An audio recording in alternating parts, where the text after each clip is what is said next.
연구는 지난 2018년도에 있었던 연구고요.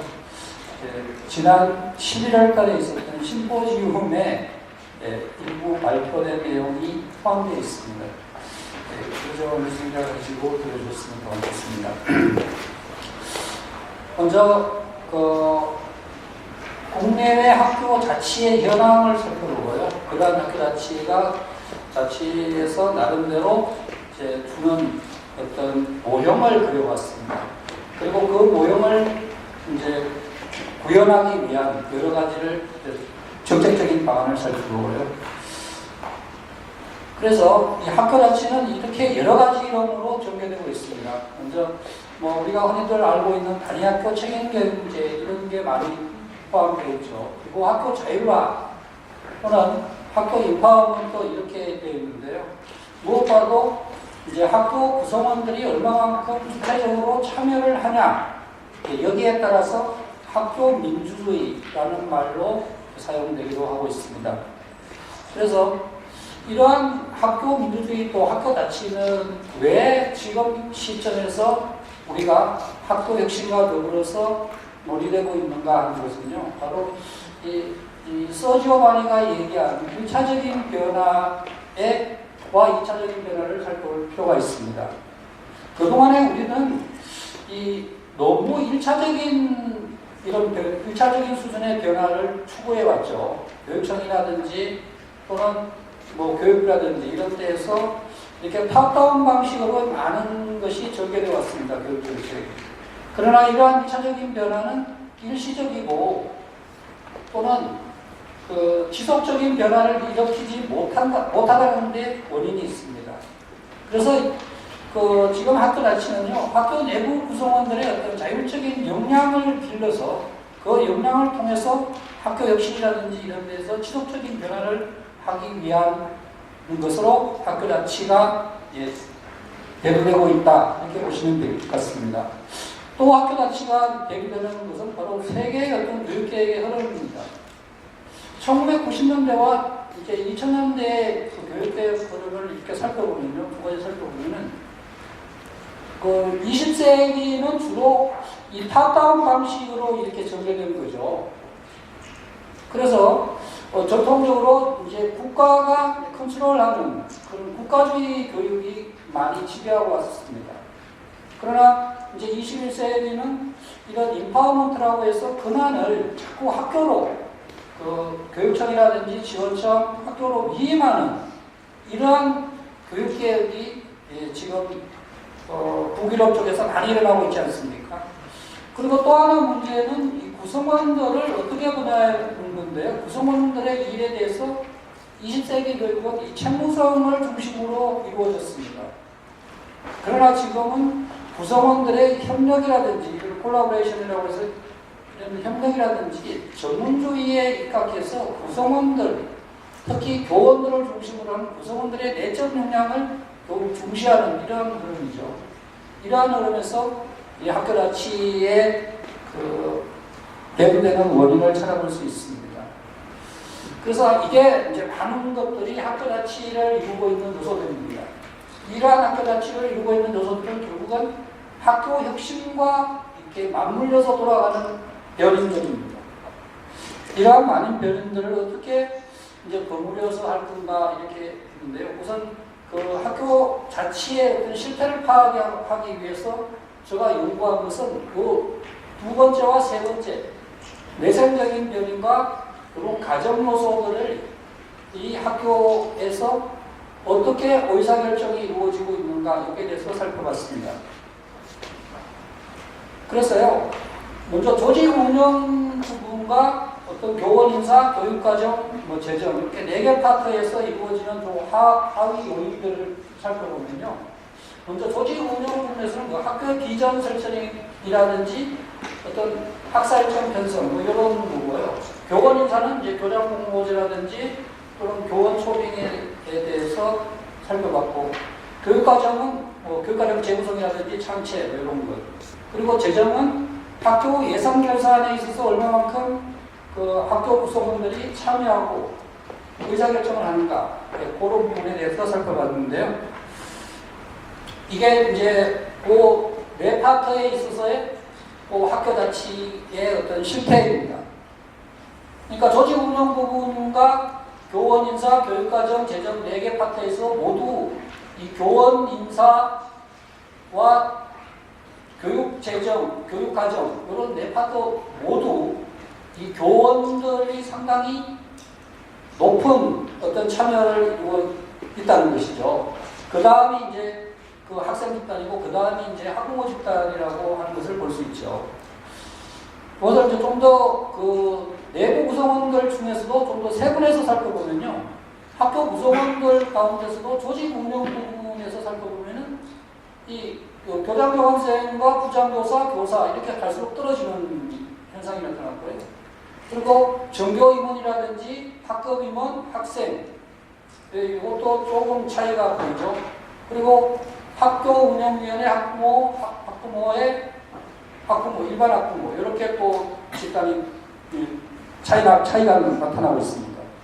그런 것은 결국은 그러한 어떤 교육과정과 조직 운영, 재정, 교원 인사에 있어서 전반적으로 교원들 중에서도 교장교감쌤이 학교 운영에 대해서 제발 많은 관여를 하고 있다는 것을 알 수 있는 거고요. 혁신학교와 일반학교, 공감학교를 살펴보면 혁신학교가 이 조직 운영과 교육과정 이런 부분에 있어서 좀 더 그 차이가 나타나고 있죠. 그리고 혁신 공감학교하고 그 일반학교하고 이렇게 순차적으로 이렇게 나타나고 있는데요. 이 부분이 상당히 좀 데이터상으로는 오류가 있을 수 있는 부분입니다. 왜 그런가 하니 사실 그 경기도에 그 일반 학교는 그렇게 많지가 않잖아요. 그죠?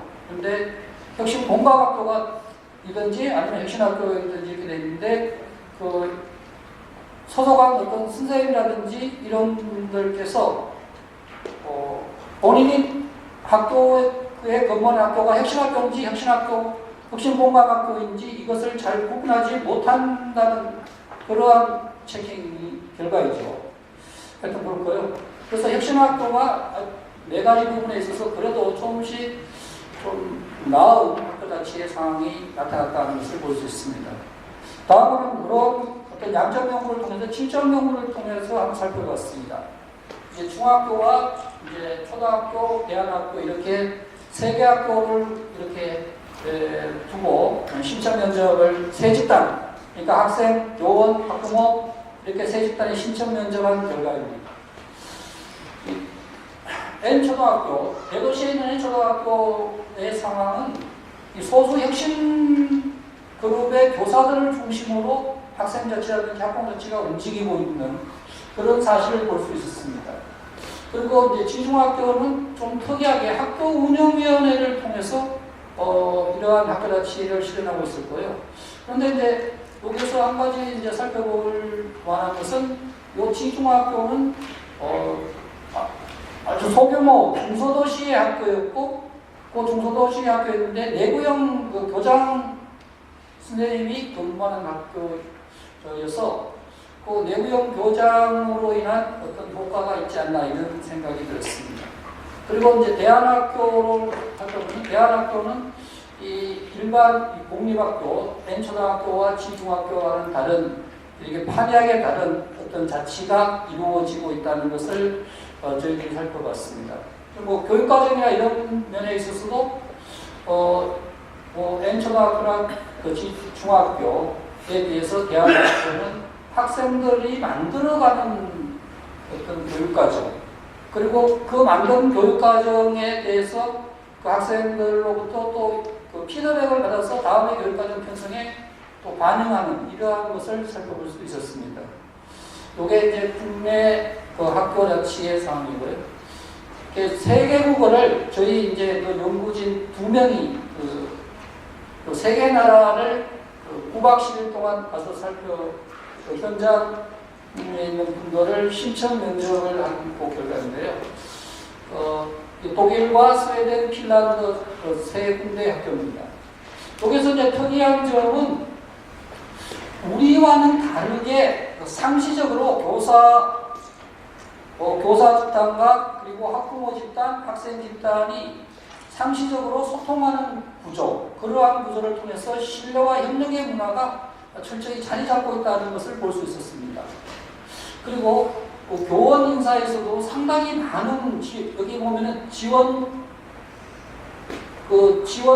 교육청에서 교원을 채용하는데 교장 채용이 이루어진다 이렇게 되어 있는데, 이것은 우리가 생각하는 우리나라 학교의 어떤 교장 공모제가 아니라 교장 공모제보다는 훨씬 더 높은 수준이에요.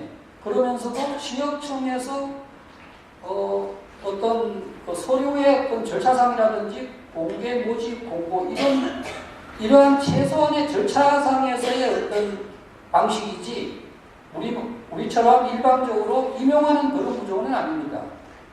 그래서 여기에서 지역교육청에서 교원을 채용할 때 주로 교장 선생님을 채용할 때는요, 이 단위 학교의 구성원들, 학부모 대표, 학생 대표라든지 또는 교사 대표, 이분들의 의견을 필수적으로 물어서 교장 선생님을 임용하고, 그러한 교장 선생님을 임용한 후에는 그 교장 선생님이 상당히 교원에 관련해서는 많은 인사권을 행사권을 부여하는 그러한 구조로 이루어지고 있습니다. 예, 그래서 이것은 이렇게 있고요. 좀 더 자세한 내용은 이제 연구 보고서를 살펴보면 될 것 같습니다. 그래서 이러한 우리나라의 학교 자치가 이렇게 부족하고 미진한 이유가 무엇일까? 그 첫 번째 원인을 저는 이 형식적인 학교 자치에 대한 어떤 형식적인 권한 분배가로 인한 현상으로 보았습니다. 그래서 실제적으로 초중등교육법 6조라든지 7조에 보면은 그 감독권은 교육부와 교육청이 가지고 있습니다. 그러나 실행권은 학교가 있습니다. 그러니까 실질적으로 학교에서 나름대로 여러 가지 분야에 대해서, 4개 분야, 앞에서 언급했던 4개 분야에 대해서 실질적인 어떤 실행권이 있나? 그게 아니라는 거죠. 그래서 이러한 어떤 학교 자치에 대한 어떤 교육청과 교육부의 어떤 권한의 문제요. 그리고 두 번째 원인은 무엇과도 이 신자유주의적인 교육 정책이 아직도 자리 잡고 있다는 겁니다.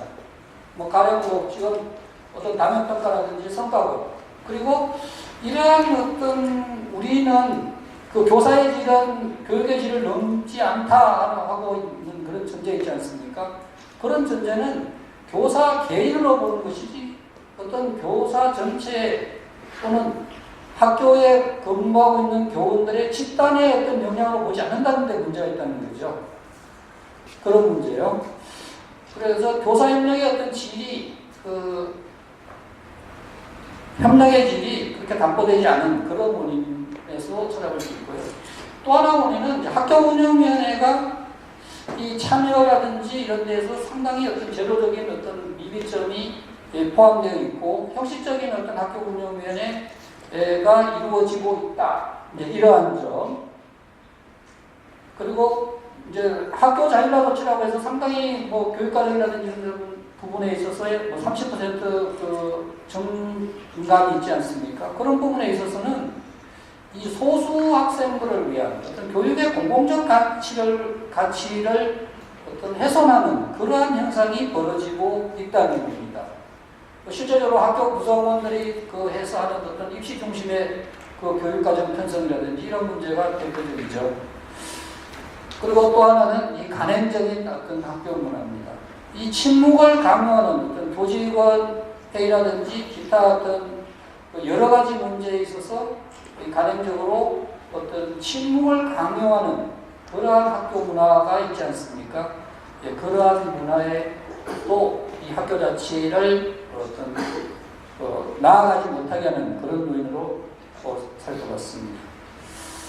그래서 이러한 어떤 학교 자치의 어떤 대안으로 생각해 보는 것은 우리 경기도에서 하고 있는 학교 민주주의 지수를 보다 효과적으로 활용하는 방법도 생각해 볼 수 있습니다. 그러나 지금 학교 민주주의 지수가 선생님들이 근무하는 학교 민주주의 지수가 얼마만큼 공개적으로 투명하게 여러 선생님들이 알고 있고 그것에 대해서 우리 학교의 미비점을 논의하고 해서 다음 교육계획에 반영하고 있나, 이것은 또 다른 문제로 볼 수 있습니다. 다음은 이제 교육의 어떤 삼주체라고 하는 공동체성이 부족하고요. 앞에서 나온 것처럼 교원 중심의 어떤 일반 교육 중심의 그 어떤 일방적인 어떤 자치가 이루어지고 있다는 겁니다. 그래서 어떤 학부모라든지 학생이라든지 이런 참여를 어떤 활성화할 수 있는 방법, 그리고 또 항상 대두되는 게 그런 거죠. 어떤 민주적인 어떤 리더십의 문제, 그리고 단위학교 중심의 어떤 교육과정 실행, 사실 교육과정 어떤 편성권이라든지 또 평가권, 또 실행권 이런 것은 모두 우리 교원들이 자율적으로 행사할 수 있는 범위가 극히 제한되어 있지 않습니까? 그러한 문제도 학교 자치를 이제 훼손하는 그런 거라고 보고 있습니다. 그리고 어떤 교육 3주체의 어떤 참여 범위가 이거에 대해서는 조금 우리들이 생각해 봐야 될 것은 모든 4개 분야에 있어서의 모두가 다 참여하는 것이 아니라 어떤 그 전문성과 관련성에 따라서 구분해서 살펴볼 필요가 있다는 겁니다. 가령 어떤 교육과정이라든지 교원 인사에 있어서는 교원의 어떤 전문성을 존중하되 어떤 조직 운영이라든지 또는 재정 이런 분야에 있어서는 학생이랑 학부모의 관련성을 높여서 저런 쪽에서는 보다 학생과 학부모의 어떤 권한을 좀 더 부여하는 방법, 그러한 방법도 앞으로 학교 자치를 위해서는 생각해 볼 수 있다는 거고요. 그리고 무엇보다도 단위학교 예산의 어떤 편성권에 있어서 목적사업 형태로 내려가는 것을 보다 어떤 자율성을 좀 더 대폭적으로 주어지는 그런 방향도 생각해 볼 수 있습니다. 이렇게 해서 학교 자치의 촉진 요인은 이렇게 쭉 살펴봤습니다. 교원의 어떤 전문성이라든지 단위학교 구성원들 간의 협력과 참여, 이러한 것을 살펴보고요. 그리고 장애 요인은 이 소수 교원 중심의 어떤 학교 의사결 결정이라든지 교육행정의 어떤 지식 통제 중심, 그리고 또 하나로 지적할 수 있는 것은 이건 어떤 숙제이긴 한데요. 교원의 순환권 문제가 과연 학교 자치에 합당한 것인가, 이런 것도 생각해 볼 때가 되었다고 봅니다. 그래서 학교 자치 전제 조건은 이겁니다. 그러니까 학교 자치의 그런 기구가 법제화돼서 보다 더 법적 기반을 구축할 필요가 있고요. 교육과정도 국가 수준에서의 어떤 총론, 앞에서 유럽에서 살펴봤던 것처럼 국가 수준에서는 총론만 제시하고 강론은 단위학교 구성원들에게 주어지는 방향, 그리고 무엇보다도 단위학교 자치의 자치 역량을 함양하는 방법에 대해서도 고민해 봐야 된다는 거죠. 그래서 제가 제시하는 우리 공동연구진이 제시했던 모형은 이런 모형입니다. 여기 밑에 학교 자치 기구라고 있어요. 이 학생회와 교사의 직원의 학부모의 이러한 직원회가 있고, 이러한 직원회에서 논의된 것을 바탕으로 해서 이 4개 파트에서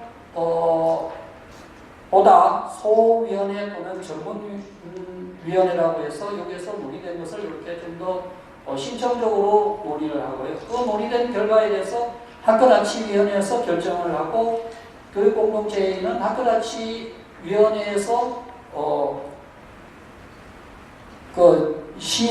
심의에서 보류된 사항을 다시 한번 그 교육공동체에서 논의해서 다시 학교자치위원회에서 최종 결정하는 이러한 모형을 그려봤습니다. 그래서 이러한 4개 파트에서 각각 이렇게 학부모, 학생, 교직원 이렇게 있는 것은 이 교육 재정과 관련돼서는 학부모와 학생이 보다 더 주도권을 가지고 이 교육재정위원회에서 논의를 하는 거고요. 교원인사위원회에서 교원, 학생, 학부모 이렇게 되어 있는 것은 교원인사위원회에서는 교장부라든지 교사초빙, 교원평가 이런 것은 보다 더 교원과 학생이 주도하고 또 학부모는 좀 더 저렴한 방법. 교육과정위원회에서는 교원, 학생, 학부모 이렇게, 그리고 학교규칙위원회에서는 교직원과 학생, 학부모 이렇게 좀 권한 배분을 좀 더 달리하자는 이러한 것을 제시했습니다. 그래서 학교자치의 편견 예상을 했습니다. 왼쪽에 있는 것은 교육부에서 이렇게 이만큼의 크기로 자꾸 시도교육청, 지원청, 학교자치로 내려주잖아요. 그러면은 이러한 구조가 아니라 학교자치는 보다 이러한 구조로 바뀌어서 보다 수평적으로 상호 협력적으로 바뀔 필요가 있다는 겁니다. 그래서 학교자치 언제 아까 말씀드렸던 그런 자치 모형에 대한 어떤 설명이고요. 이러한 자치 모형을 이렇게 하기 위해서는 결국은 이 국가적인 차원에서는 지금 중앙집권적인 어떤 법령, 고소중공교육법이라든지 교육공헌법 이런 부분에 대해서 제반 손을 볼 필요가 있다는 거예요. 교원 인사제도 양성기구, 그리고 무엇보다도 학생, 교원, 학교가 학생, 교원, 학부모에 의해서 이루어지는 협치구조로 이루어 나아가야 된다는 것입니다.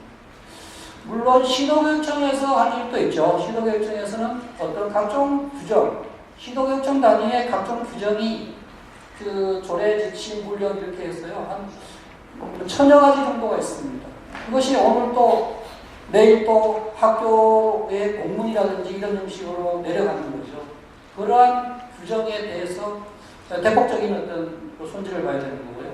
이제는 시도교육청과 지원청이 이게 역할을 분담할 필요가 있다는 겁니다. 시도교육청으로 권한을 위임했을 때 시도교육청이 할 일은 뭐고 지원청이 할 일은 뭐다. 그렇다면 좀 더 시도교육청은 보다 큰 어떤 정책을 한다면 지원청에서는 그 정책에 대한 어떤 학교를 지원하는 시스템, 이런 시스템으로 나아갈 필요가 있다는 겁니다. 그리고 단위학교 측면에서는 어떤 학교의 공동체 구성이라든지 단위학교의 어떤 자치 역량, 그것을 하그리무스와 퓰라는 그것을 갖다가 사회적 자본이라고 하지 않았습니까? 그래서 그러한 어떤 전문적 자본이라든지 이런 부분에 대해서 학교 자치 역량을 무엇보다도 키울 필요가 있다라는 겁니다. 이렇게 이 많은 것이 학교 자치를 둘러싸고 있는 요소고요. 그렇게 해서 이 학교 자치는 곧 학교 혁신과 맞물려 있습니다. 학교 자치, 학교 혁신은 곧 이 네 가지 파트를 이었어요.